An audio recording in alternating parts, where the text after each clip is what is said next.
Hello friends इस video में हम लोग 2213 पोस्ट बिहार दरोगा मेंस एग्जाम के लिए फ्रेंड्स केबीसी नैनो का जो प्रैक्टिस बुक आया हुआ है उसका सेट नंबर 5 इस वीडियो में हम डिस्कस करेंगे। फ्रेंड्स इससे पहले ऑलरेडी हम लोगों ने सेट नंबर 1 से लेकर के 4 तक को कवर कर लिया था। तो अगर आपने नहीं देखा है तो देख लीजिएगा। इन चैनल पर अगर आप पहली बार विजिट कर रहे हैं तो चैनल को सब्सक्राइब कर लीजिएगा और बेल आइकन को जरूर दबा लीजिएगा, ताकि जब भी बिहार दरोगा मेंस एग्जाम से संबंधित कोई भी इंपॉर्टेंट वीडियो अपलोड किया जाए तो उसका नोटिफिकेशन सबसे पहले आपके पास पहुंच जाए। तो चलिए फ्रेंड्स, बिना देरी किए हुए आज का सेशन स्टार्ट करते हैं। फ्रेंड्स प्लीज वीडियो को लाइक और शेयर जरूर कर दीजिएगा। फ्रेंड्स यहाँ पर आप देख सकते हैं यह प्रैक्टिस सेट नंबर 5 है। तो चलिए फ्रेंड्स मैं जूम कर देता हूँ ताकि आपको स्पष्ट दिखाई दे। पहला प्रश्न पढ़िए। पहला प्रश्न है कि सामान्यतः सर्वाधिक उपयोग में लिए जाने वाला बायोरिएक्टर कौन सा है। देखिए फ्रेंड्स, आप कोशिश करेंगे 5 से 7 सेकंड के बीच में अपना आंसर चुन लेने के लिए। उसके बाद जो भी करेक्ट आंसर होगा पूरी डिटेल में मैं आपको बता दूंगा। तो देखिए फ्रेंड्स, बायोरिएक्टर क्या होता है। तो बायोरिएक्टर एक कंटेनर होता है जिसका उपयोग जीवों की उनके प्राकृतिक जैव रासायनिक प्रक्रियाओं के दोहन के उद्देश्य से किया जाता है। और सर्वाधिक उपयोग में लिए जाने वाले जो बायोरिएक्टर है वो है विलोडित हॉज बायोरिएक्टर। यह बेलनाकार होता है, ध्यान रखेंगे। उसके बाद दूसरा प्रश्न देखिएगा कि रसोई में प्रयुक्त किए जाने वाले बर्तनों पर न चिपकने वाली परत होती है किसकी। तो फ्रेंड्स यह टेफ्लॉन की। Option number A right answer हो जाएगा। पॉलीटेट्राफ्लोरोएथिलीन। पॉलीटेट्राफ्लोरोएथिलीन, ठीक है, टेफ्लॉन का रासायनिक नाम है और इसका फॉर्मूला होता है C2F4। ठीक है, ये फॉर्मूला होता है इसका, ध्यान रखेंगे आप। चलिए उसके बाद देखिएगा कि नींबू खट्टा किस कारण से होता है। तो नींबू का खट्टापन जो होता है ये सिट्रिक एसिड के कारण होता है। ठीक है, इमली में कौन सा अम्ल पाया जाता है, टार्टरिक एसिड। सिरका में एसिटिक एसिड। उसके बाद देखिएगा कि कॉर्क कोशिकाओं की भित्ति पर जमा हुआ पदार्थ होता है। देखिए कॉर्क कोशिकाओं की भित्ति पर मोम जैसा एक पदार्थ जम जाता है जिसको क्या कहा जाता है, जिसको सुवेरिन कहा जाता है। Option number B right answer इसका हो जाएगा। यहाँ पर देखिएगा जो लिग्निन होता है यह क्या होता है, तो यह कोशिका भित्ति को सामर्थ्य और दृढ़ता प्रदान करता है। क्लियर। और ये जो कोशिकाओं की भित्ति पर मोम जैसा जो जमा हुआ पदार्थ होता है ये सुबेरिन होता है। नेक्स्ट क्वेश्चन देखिएगा कि शरीर में पानी की कमी होने वाली स्थिति का वर्णन क्या है। तो ये डिहाइड्रेशन है, यानी कि निर्जलीकरण है। उसके बाद देखिए निम्नलिखित में से कौन से रंग के लिए प्रकाश का प्रकीर्णन न्यूनतम होता है। जिसका तरंग दैर्घ्य सबसे ज्यादा होगा उसका प्रकीर्णन सबसे कम होगा, यानी कि लाल रंग का हो जाएगा, क्योंकि लाल रंग का तरंग दैर्घ्य सबसे ज्यादा होता है। ये कम स्कैटर होगा, इसीलिए सिग्नल के रूप में लाल रंग का उपयोग किया जाता है। सबसे ज्यादा प्रकीर्णन होगा बैगनी रंग का। उसके बाद देखिए आहार नाल की सबसे बाहरी परत कहलाती है। तो आहार नाल की दीवार को 4 परतों में बांटा गया है, 4 स्तरों में बांटा गया है। ये कौन कौन से हैं, तो एक सिरोसा हो गया, यहाँ पर देखिए सिरोसा, उसके बाद मस्कुलरिस, उसके बाद म्यूकोसा, और एक होता है सब म्यूकोसा। ठीक है, म्यूकोसा और सब म्यूकोसा, याद रखेंगे। और सबसे बाहरी परत को क्या कहा जाता है, तो फ्रेंड्स सबसे बाहरी परत को कहा जाता है सिरोसा। ऑप्शन नंबर ए इसका राइट आंसर हो जाएगा। क्लियर है। चलिए आगे बढ़ते हैं कि निम्नलिखित में से कौन सा फूल प्रजनन का अंग नहीं है। तो फूल प्रजनन का अंग जो इसमें से नहीं है ये बाह्यदल नहीं है। बाह्यदल जो है एक सहायक अंग है, या फिर कह सकते हैं कि एक अनावश्यक अंग होता है। उसके बाद क्वेश्चन नंबर 9 देख लीजिएगा कि निम्नलिखित में से कौन सा कथन सही नहीं है। सभी कथन को ध्यानपूर्वक पढ़िए और देखिए इसमें से जो सही नहीं दिया गया है वो दिया गया इथेनॉल पानी में घुलता नहीं है, ये गलत दिया गया। इथेनॉल पानी में घुलता है और फ्रेंड्स यह कमरे के तापमान पर तरल होता है और सामान्यतः इसे एल्कोहल कहा जाता है, ये बिल्कुल सही दिया गया है। ठीक है। उसके बाद देखिएगा कि मिल्क ऑफ मैग्नीशिया का पीएच वैल्यू कितना होता है। तो इसका 10.5 होता है। उसके बाद देखिए इकाई सतह क्षेत्रफल पर लंबवत लगने वाले बल निम्नलिखित में से किसे परिभाषित करता है। तो यह परिभाषित किसको करता है, तो प्रेशर को। ऑप्शन नंबर इसका सी राइट आंसर हो जाएगा, दाब को। ठीक है फ्रेंड्स, दाब का यूनिट क्या है, तो ये न्यूटन पर मीटर स्क्वायर होता है, इसको पास्कल कहा जाता है। ठीक है, ध्यान रखेंगे। उसके बाद देखिए इनमें से कौन सा पादप वृद्धि हार्मोन नहीं है। देखिए यहाँ सभी जो दिए गए हैं ये पादप हार्मोन है, और इसमें से जो पादप वृद्धि हार्मोन नहीं है यानी कि वृद्धि रोधी हार्मोन है, यह कौन सा है, तो फ्रेंड्स यह एब्सिसिक एसिड है। ऑप्शन नंबर डी इसका राइट आंसर हो जाएगा। उसके बाद नेक्स्ट क्वेश्चन देखिएगा कि माता के गर्भ में भ्रूण के पोषण किसके माध्यम से मिलता है। तो ये आपको पता है फ्रेंड्स, प्लेसेंटा के माध्यम से। देखिए जहां आपको पहले से जो चीजें पता है वहां मैं आपको एक्सप्लेन नहीं करूंगा क्योंकि इससे समय आपका वेस्ट होगा। तो जहां आपको कुछ नया सीखने को मिलेगा वहां मैं एक्सप्लेन करके आपको बताते चलूंगा। देखिए, गर्म करने पर अर्धचालक का प्रतिरोध, तो ये क्या होता है फ्रेंड्स, अर्धचालक का प्रतिरोध घटता है और चालक का प्रतिरोध बढ़ता है। उसके बाद देखिएगा कि पुलिस द्वारा नशे में गाड़ी चलाने वाले की सांस की जांच के लिए फिल्टर पेपर पर क्या होता है, तो ये क्या होता है, पोटेशियम डाइक्रोमेट सल्फ्यूरिक एसिड होता है। तो यहाँ पर देखिए कहाँ पर दिया गया, पोटेशियम डाइक्रोमेट सल्फ्यूरिक अम्ल। उसके बाद क्वेश्चन नंबर 16 देखिएगा, बाकी ऑप्शन ऊपर यहाँ पर देख सकते हैं, सी और डी। चूने के पानी किसके द्वारा दूधिया हो जाता है, तो ये कार्बन डाइऑक्साइड हो जाएगा इसका राइट आंसर। क्लियर। चलिए, उसके बाद देखिएगा कि रेत और नैप्थलीन के मिश्रण को किसके द्वारा अलग किया जाता है, तो ये सब्लिमेशन यानी कि ऊर्ध्वपातन। ठीक है फ्रेंड्स, ऊर्ध्वपातन। उसके बाद देखिए निम्न में से कौन सा उष्मा का सबसे अधिक कुचालक है, तो इसमें से सबसे ज्यादा कुचालक सीसा हो जाएगा। ठीक है, सीसा राइट आंसर इसका हो जाएगा। उसके बाद देखिए महिला सेक्स हार्मोन, मैं कई बार बताया हूं, आपको याद रखना है, प्रोजेस्टेरॉन, यहां मैं लिखता हूं प्रोजेस्टेरॉन, उसके बाद एस्ट्रोजन और रिलैक्सिन, ये तीन नाम आपको याद रखना है, ये महिला सेक्स हार्मोन है। ठीक है, तो यहाँ पर एस्ट्रोजन दिया गया है, प्रोजेस्ट्रॉन भी है और रिलैक्सिन भी है, तो ये तीनों नाम याद रखेंगे। अच्छा, पुरुष सेक्स हार्मोन, तो ये टेस्टोस्टेरोन है, ये आपको पहले से पता है, टेस्टोस्टेरोन। ठीक है फ्रेंड्स। चलिए, उसके बाद देखिएगा कड़वाहट के लिए मानव जीव का संवेदनशील क्षेत्र जो है ये कौन सा है, तो कड़वाहट पीछे का भाग हो जाएगा। उसके बाद अगर हम बात करें फ्रेंड्स, तो किनारे भाग पर खट्टा स्वाद अनुभव होता है, किनारे वाला भाग पर, और जो आगे का भाग होता है मीठा या नमकीन वो स्वाद, वहां से पता चलता है। तो भारत में कौन सी नदी हीराकुंड बांध से संबंधित है, तो ये फ्रेंड्स महानदी है, और हीराकुंड बांध उड़ीसा में है। उसके बाद देखिएगा कि कौन सा युग्म सही सुमेलित यहाँ पर नहीं है। देखिए, एक तरफ स्थानांतरित कृषि दिया गया है और उनको जो है राज्यों में किस नाम से जाना जाता है ये दिया गया है। तो दीपा छत्तीसगढ़ सही है, पामलू मणिपुर सही है, झूम असम सही है। यहाँ पर देखिए बेवर जो है यह बिहार नहीं होगा, ये मध्य प्रदेश हो जाएगा। तो ये ऑप्शन नंबर डी जो है सुमेलित नहीं है। कोयले का सामान्य किस्म, तो आपको पता है बिटुमिनस होता है। सबसे उच्च किस्म का कोयला एंथ्रासाइट होता है। फ्रेंड्स देखिए, 27 तारीख के बाद से, जो 27 मार्च के दिन बिहार फायरमैन का जब एग्जाम कंप्लीट हो जाएगा, उसके बाद कंटिन्यू बिहार दरोगा के लिए डेली आपको 1 से 2 सेट, या फिर आप कह सकते हैं कि कम से कम 2 स्टडी मटेरियल आपको डेली प्रोवाइड कराए जाएंगे। थोड़ा सा आप एडजस्ट करेंगे, थोड़ा कॉम्प्रोमाइज कीजिएगा। ठीक है। चलिए, दामोदर नदी निकलता है, तो यह छोटा नागपुर से। उसके बाद देखिए प्रायद्वीपीय भारत की सबसे लंबी नदी कौन सी है, तो आपको पता है यह नदी कौन सी है, तो यह नदी गोदावरी है। ऑप्शन नंबर बी हो जाएगा। नागार्जुन सागर परियोजना निम्नलिखित में से किस नदी पर स्थित है, तो नागार्जुन, यहाँ अर्जुन शब्द आ रहा है, तो अर्जुन का संबंध महाभारत में किससे था, कृष्ण जी से था। तो यहाँ इस तरह से रिलेट करके याद रखेंगे। और यह नागार्जुन सागर परियोजना जो है फ्रेंड्स, यह तेलंगाना के नलगोंडा जिले और आंध्र प्रदेश के गुंटूर जिले के मध्य में है। निम्नलिखित में से कौन सा थर्मल पावर प्लांट बिहार में स्थित नहीं है, तो मुजफ्फरपुर है, बरौनी है, कहलगांव है। औरैया नहीं है, औरैया उत्तर प्रदेश में है। उसके बाद देखिएगा फ्रेंड्स, नेक्स्ट क्वेश्चन है हमारा कि हिप्पोकैम्प्स जो है यह किसका चंद्रमा है, यानी कि किसका उपग्रह है। तो हिप्पोकैम्प्स जो है यह उपग्रह किसका है फ्रेंड्स, बताइए। तो ये वरुण का है, यानी कि नेपच्यून का है। Option number B right answer इसका हो जाएगा। वरुण के 2 और उपग्रह हैं, उनका नाम आपको याद रखना है। एक है ट्रिटोन, यहां मैं लिखता हूं ट्रिटोन, और दूसरा है नेरेइड, दूसरा है नेरेइड। ठीक है, ये 2 नाम याद रखेंगे। चलो, उसके बाद देखिएगा कि निम्नलिखित में से कौन सी पर्वत श्रृंखला नेपाल से संबंधित नहीं है, तो यहाँ नेपाल से संबंधित अराकानियोमा, फ्रेंड्स यह संबंधित है म्यांमार से। ठीक है। चलिए, नेक्स्ट क्वेश्चन देखिएगा कि खमसिन निम्नलिखित में से किस देश का स्थानीय पवन है, तो आपको पता है कि यह मिस्र का है। पूछा गया है ये ऑलरेडी बिहार दरोगा के एग्जाम में। ब्लू माउंटेन पर्वत शिखर भारत की जिस राज्य में स्थित है वह राज्य कौन सा है, तो फ्रेंड्स वह राज्य है कौन सा, तो यह राज्य मिजोरम है। ऑप्शन नंबर ए हो जाएगा। उसके बाद देखिए वेरीनाग निम्नलिखित में से किस भारतीय नदी का उद्गम स्थल है, तो वेरीनाग के समीप शेषनाग झील से निकलती है झेलम नदी। Option number A right answer हो जाएगा। उसके बाद देखिए जास्कर श्रेणी किस हिमालय का भाग है, जास्कर श्रेणी लद्दाख, काराकोरम, ये सभी ट्रांस हिमालय के भाग हैं। उसके बाद देखिएगा कि पाक जलडमरू किन देशों के मध्य है, तो भारत और श्रीलंका के मध्य में यह स्थित है। बहुत ही आसान सेट है यह। ठीक है, तो यहाँ पर कम से कम आपको 80 क्वेश्चन मैं आपको करा दूंगा जीके जीएस वाले, और जो मैथ और रीजनिंग का है मैं तुरंत आपको पीडीएफ दे दूंगा आंसर सहित, तो वहाँ पर आप चेक कर लीजिएगा। और कम से कम 80 में से आपको तो 70 आना ही चाहिए इस सेट में। ठीक है, देखिए इनमें से किस राज्य से होकर कर्क रेखा नहीं गुजरती है, तो ये कई बार मैंने पढ़ा है आपको कि 8 राज्यों से होकर गुजरती है, आपने पढ़ा भी होगा। ठीक है, उड़ीसा से होकर के यहाँ नहीं गुजरती है। उसके बाद देखिए पूर्ण स्वराज की घोषणा किस अधिवेशन में की गई थी? इसका आंसर आप मुझे कमेंट करके बताएंगे, ये क्वेश्चन इंपॉर्टेंट है, ठीक है।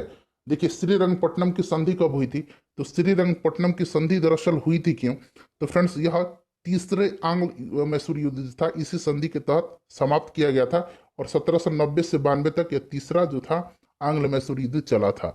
और 1792 में यह श्रीरंगपट्टनम की संधि टीपू सुल्तान और लॉर्ड कॉर्नवालिस के मध्य में हुई थी। टीपू सुल्तान किस आंग्ल मैसूर युद्ध में मारा गया था? तो चतुर्थ आंग्ल मैसूर युद्ध में मारा गया था, इसको भी याद रखेंगे। श्रीरंगपट्टनम टीपू सुल्तान की राजधानी थी। चलिए उसके बाद देखिएगा कि सिंधु घाटी सभ्यता से प्राप्त पशुपति शिल्प पर किस जानवर का अंकन नहीं है? तो देखिए कौन से जानवर का अंकन है? तो हाथी, गेंडा, चीता और भैंसा का चित्र अंकन है, लेकिन गाय का नहीं है। उसके बाद नेक्स्ट क्वेश्चन देखिएगा, मिलान करना है, एक तरफ महाजनपद है, दूसरी तरफ राजधानी उनकी दी गई है। अंक महाजनपद चंपा राजधानी थी। काशी का क्या हो जाएगा फ्रेंड्स, बताइए? तो काशी का वाराणसी हो जाएगा। कोसल का हो जाएगा श्रावस्ती, और वत्स का कौशाम्बी। तो इस तरह से राइट आंसर इसका 2 1 4 3 हो जाएगा, 2 1 4 3, ठीक है। 2 1 4 3 ऑप्शन नंबर बी में दिया गया है। उसके बाद देखिए निम्न में से किस हड़प्पा नगर में जूते हुए खेतों के निशान मिले हैं, जूते हुए खेतों के साक्ष्य जो मिले हैं?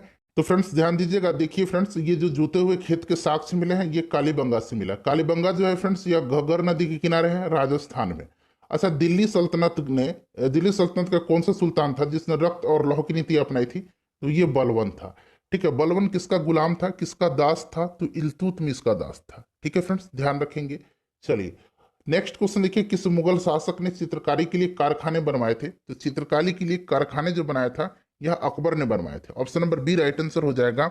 देखिए अकबर के समय पहली बार भित्ति चित्रकारी भी शुरू की गई थी। भित्ति चित्रकारी, ये पूछा जा सकता है कि पहली बार शुरुआत किसके समय में हुई थी भित्ति चित्रकारी की? तो अकबर के समय में, ठीक है फ्रेंड्स, ध्यान रखेंगे। अकबर के समय के कुछ प्रसिद्ध चित्रकार हैं, उनका नाम है दसवंत, बसावन और अब्दुल समद, ठीक है, याद रखेंगे। चलिए नेक्स्ट क्वेश्चन देख लीजिएगा, क्वेश्चन नंबर 43।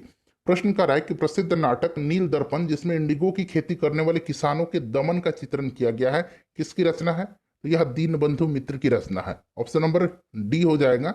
और देखिए 1857 के विद्रोह के सक्रिय भाग लिया था, तो नाना साहब ने कानपुर से, बेगम हजरत महल लखनऊ से, मौलवी अहमदुल्ला फैजाबाद से, तो उपरोक्त सभी जो है इन्होंने भाग लिया था।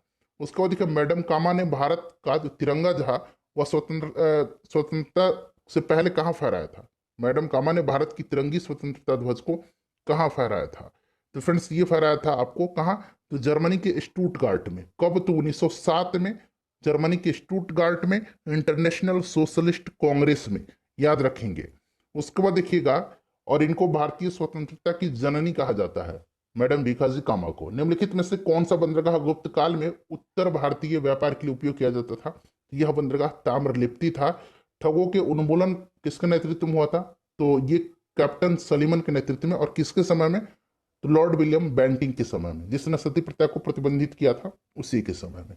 देखिए रविंद्रनाथ टैगोर ने अपनी नाइटहुड की उपाधि किस कारण से लौटा दी थी? तो रविंद्रनाथ टैगोर ने नाइटहुड की उपाधि, महात्मा गांधी ने कैसर हिंद की उपाधि, और जमुनालाल बजाज ने राय बहादुर की उपाधि लौटा दी थी जालियांवाला बाग हत्याकांड के विरोध में। जालियांवाला बाग हत्याकांड 13 अप्रैल 1919, डेट सहित आपको याद रखने हैं। चलिए नेक्स्ट क्वेश्चन देखिएगा, व्यक्तिगत सत्याग्रह आंदोलन के प्रथम सत्याग्रही कौन थे? यहाँ प्रथम नहीं पूछा गया, व्यक्तिगत सत्याग्रह आंदोलन के सत्याग्रही पूछा गया है। तो ये पहले सत्याग्रही विनोबा भावे थे, दूसरे पंडित जवाहरलाल नेहरू थे, तीसरे ब्रह्मदत्त थे, ठीक है फ्रेंड्स, याद रखेंगे। और यह जो व्यक्तिगत सत्याग्रह आंदोलन था यह गांधी जी के द्वारा 1940 में पवनार में शुरू किया गया था। इसको दिल्ली चलो आंदोलन भी कहा जाता है, ध्यान रखेंगे। उसके बाद देखिए गांधार कला शैली समन्वय है। तो फ्रेंड्स यह समन्वय किससे है गांधार कला शैली? तो यह भारतीय और ग्रीक कला का, ऑप्शन नंबर डी हो जाएगा। और गांधार कला शैली और मथुरा कला शैली, इन दोनों का सबसे ज्यादा विकास कनिष्क के शासनकाल में हुआ था। देखिए सांची का स्तूप मूल रूप से मौर्य शासक ने बनवाया था, तो ये अशोक ने बनवाया था। सांची का स्तूप मध्य प्रदेश में है। उसके बाद देखिएगा मिलान करना, एक तरफ महाजनपद है फिर से, और राजधानी दी गई है। तो देखिए मत्स्य महाजनपद की राजधानी विराटनगर। कुरु का कहाँ हो जाएगा? इंद्रप्रस्थ हो जाएगा। सूरसेन का मथुरा, और रस्मक का पोतन। तो इसको अब आप लोग मिला लीजिएगा, ठीक है। भारतीय संविधान का कौन सा अनुच्छेद भारतीय निर्वाचन आयोग की स्थापना से संबंधित है? तो ये अनुच्छेद 324 है। वर्तमान में मुख्य निर्वाचन आयुक्त कौन है? तो सुशील चंद्रा है, ध्यान रखेंगे। उसके बाद देखिए 73वें संविधान संशोधन कानून की वैधानिक शुरुआत किस संविधान बिल से हुई थी? तो फ्रेंड्स यह बिल कौन सा था? तो यह बिल 64वां संविधान संशोधन बिल था। ठीक है, चलो उसके बाद देखिएगा कि संवैधानिक उपचारों में से किससे पोस्टमार्टम भी कहा जाता है। तो देखिए फ्रेंड्स, संवैधानिक उपचारों का अधिकार आर्टिकल 32 में है। ठीक है, और 5 प्रकार प्रकार का रिट जारी करता है सुप्रीम कोर्ट इसके तहत। और पोस्टमार्टम किसको कहा जाता है, किस रिट को पोस्टमार्टम कहा जाता है? तो ये उत्प्रेषण को कहा जाता है। Option number C right answer इसका हो जाएगा। उसके बाद देखिए, राष्ट्रपति का अध्यादेश पारित करने की शक्ति वर्णित है। तो आर्टिकल 123 में 123। संविधान के किस भाग में पंचायती राज व्यवस्था संबंधी प्रावधान किए गए हैं? तो पंचायती राज जो है ये संविधान 9 में है। वहीं अगर आपसे पूछा जाता नगर पालिका तो ये 9A हो जाता। ठीक है, याद रखेंगे। 73वां 74वां संविधान संशोधन आपको याद भी होगा। 73वां पंचायती राज और 74वां आपका नगर निगम हो जाएगा। चलिए उसके बाद नगर पालिका। उसके बाद देखिए, भारतीय संविधान के कौन से अनुच्छेद नागरिकता से संबंधित है? तो भारतीय संविधान का भाग कौन सा है? तो भाग 2 है। अनुच्छेद 5 से 11 तक में नागरिकता है। क्लियर। चलिए उसके बाद नेक्स्ट क्वेश्चन देख लीजिएगा। अगला क्वेश्चन है फ्रेंड्स कि भारत के सर्वोच्च न्यायालय में संविधान के आधारभूत ढांचे के सिद्धांत को स्पष्ट किया था। तो ये केशवानंद भारतीवाद 1973 में। ठीक है, इसमें सर्वोच्च न्यायालय ने मूल ढांचा का सिद्धांत यानी कि थ्योरी ऑफ बेसिक स्ट्रक्चर दिया तथा प्रस्तावना को संविधान का मूल ढांचा माना था। अगला प्रश्न देखिए कि निम्नलिखित में से किस गतिरोध को दूर करने हेतु लोकसभा और राज्यसभा की संयुक्त बैठक हो सकती है? तो सही आंसर इसका क्या हो जाएगा? सामान्य विधेयक। Option number A right answer इसका हो जाएगा। ठीक है, संयुक्त अधिवेशन जो है ये किस अनुच्छेद में है? तो अनुच्छेद 108 में दिया गया है। संयुक्त अधिवेशन की अध्यक्षता कौन करता है? तो भारत के जो लोकसभा के स्पीकर हैं वो करते हैं। और संयुक्त अधिवेशन को आहूत कौन करता है? तो राष्ट्रपति करते हैं। चलिए नेक्स्ट क्वेश्चन देखिएगा कि लॉकडाउन के दौरान भारत सरकार द्वारा प्रयुक्त असाधारण शक्तियों को विधिक आधार निम्नलिखित में से किन कानूनों से प्राप्त हुआ है? बताइए, राइट आंसर इसका क्या हो जाएगा? तो फ्रेंड्स यह है डिजास्टर मैनेजमेंट एक्ट 2005 और एपिडेमिक डिजीज एक्ट 1897। ठीक है, तो ये 2 और 4 इसका सही आंसर हो जाएगा। देखिए 2 और 4 ऑप्शन नंबर सी में दिया गया है। फिर देखिए मिलान करना है, एक तरफ अनुच्छेद दिया गया है और दूसरी तरफ प्रावधान दिए गए हैं। अनुच्छेद 61 में क्या है? तो राष्ट्रपति पर महाभियोग। अनुच्छेद 67 ख उपराष्ट्रपति को हटाना। अनुच्छेद 94 जो है यह स्पीकर को हटाना। और अनुच्छेद 90 हो जाएगा आपका राज्यसभा के उपसभापति को हटाना। तो 2 3 4 1 इसका राइट आंसर हो जाएगा। 2 3 4 1 ऑप्शन नंबर सी। उसके बाद देखिएगा फ्रेंड्स, लास्ट में आप सभी लोग अपना स्कोर बताइएगा। धन विधेयक भारत के संविधान के किस अनुच्छेद में परिभाषित किया गया है? तो धन विधेयक जो है फ्रेंड्स ये अनुच्छेद 110 में है। Option number B right answer हो जाएगा। कोई भी विधेयक धन विधेयक है कि नहीं इसका निर्णय कौन करता है? तो लोकसभा का अध्यक्ष। भारत में राष्ट्रीय पंचायती राज दिवस कब मनाया जाता है? तो यह 24 अप्रैल के दिन पंचायती राज दिवस मनाया जाता है भारत में। भारत के नीति निर्देशक तत्व सहज अध्ययन के लिए निम्न में से कौन से भागों में विभाजित किए जा सकते हैं? तो समाजवादी, उदार बौद्धिकतावादी और गांधीवादी। उपरोक्त सभी इसका राइट आंसर हो जाएगा। नेक्स्ट क्वेश्चन देखिएगा कि निम्नलिखित में से कौन एक संविधानोत्तर संस्था है? तो ये नीति आयोग है। ठीक है फ्रेंड्स, नीति आयोग है। और देखिए फ्रेंड्स, इसकी स्थापना 1 जनवरी 2015 को हुई थी। इसके पहले उपाध्यक्ष अरविंद पनगड़िया थे। भारत के प्रधानमंत्री इसके पदेन अध्यक्ष होते हैं नीति आयोग की। ठीक है friends, national institution for transforming India. ठीक है, पूरा फुल फॉर्म होता है इसका। और वर्तमान में नीति आयोग के उपाध्यक्ष कौन है उनका नाम आप जरा कमेंट करके बताइएगा। उसके बाद देखिए, यदि देश के भुगतान शेष में एकोमोडेटिंग यानी कि निभावी पूंजी शून्य हो तो क्या होगा? तो फ्रेंड्स इसका जो करेक्ट आंसर हो जाएगा भुगतान शेष में घाटा होगा। ऑप्शन नंबर सी हो जाएगा। उसके बाद देखिए, यदि भारत में विदेशी मुद्रा की मांग बढ़ जाती है तो भारतीय मुद्रा रुपये का क्या होगा? अवमूल्यन हो जाता है। ठीक है, ऑप्शन नंबर इसका ए हो जाएगा। भारतीय रुपये की विनिमय दर निर्धारित होती है। तो यह निर्धारित संयुक्त राज्य अमेरिका के डॉलर के संबंध में होती है। जीवन बीमा निगम एक उदाहरण है। तो फ्रेंड्स यह निवेश बैंक का है। ठीक है, आपको पता भी होगा ये निवेश बैंक है। उसके बाद देखिए, भारत में राजस्व घाटे से तात्पर्य है कि, पूरा ऑप्शन देखिए आप। ठीक है, फिर आप उत्तर बताइएगा। 4 ऑप्शन देख लिए। देखिए सही आंसर इसका ऑप्शन नंबर बी हो जाएगा कि भारत सरकार को अपने उन व्ययों में के वित्त पोषण के लिए उधार लेने की आवश्यकता है जो पूंजीगत परिसंपत्तियों का निर्माण नहीं करते हैं। उसके बाद नेक्स्ट क्वेश्चन देख लीजिएगा 72 नंबर। देखिए प्रश्न का रहा है कि पीएम कुसुम योजना का उद्देश्य क्या है? तो पीएम कुसुम योजना का उद्देश्य क्या है फ्रेंड्स? तो किसानों को डीजल और केरोसिन पर निर्भरता समाप्त करके जो सोलर पंप सेट है उनसे जोड़ना। तो option number D right answer इसका हो जाएगा। उसके बाद अगला प्रश्न है कि हिंदू वृद्धि दर किससे संबंधित है, तो ये राष्ट्रीय आय से संबंधित है। जीडीपी इसका राइट आंसर हो जाएगा, कभी कभी राष्ट्रीय आय ऑप्शन में रहेगा, ठीक है, तो राष्ट्रीय आय ध्यान रखेंगे। उसके बाद देखिए निजी क्षेत्र में लघु एवं मध्य उद्योगों के विकास हेतु औद्योगिक शाख व निवेश निगम का प्रयोजन करता है, तो यह कौन करता है, यह विश्व बैंक करता है, ठीक है, विश्व बैंक करता है, वर्ल्ड बैंक करता है। उसके बाद देखिएगा सर्वप्रथम सीमांत व्यक्ति यानी कि मार्जिनल मैन की संकल्पना किसने प्रतिपादित किया था, तो यह किया था रॉबर्ट ई पार्क ने। उसके बाद देखिए निम्नलिखित में से कौन सा एक प्राथमिक उपभोक्ता है, तो प्राथमिक उपभोक्ता इसमें से बकरी हो जाएगा, ऑप्शन नंबर ए जो है राइट आंसर इसका हो जाएगा। उसके बाद देखिए ऑलिव रिडले सागरीय कछुआ को किस नाम से जाना जाता है, तो इनको पैसिफिक रिडले सागरीय कछुआ, ऑप्शन नंबर ए सही उत्तर हो जाएगा। उसके बाद देखिए फ्रेंड्स प्लीज वीडियो को लाइक कर दीजिएगा। देखिए रंगनाथिट्टू पक्षी अभयारण्य स्थित है, तो ये कर्नाटक में।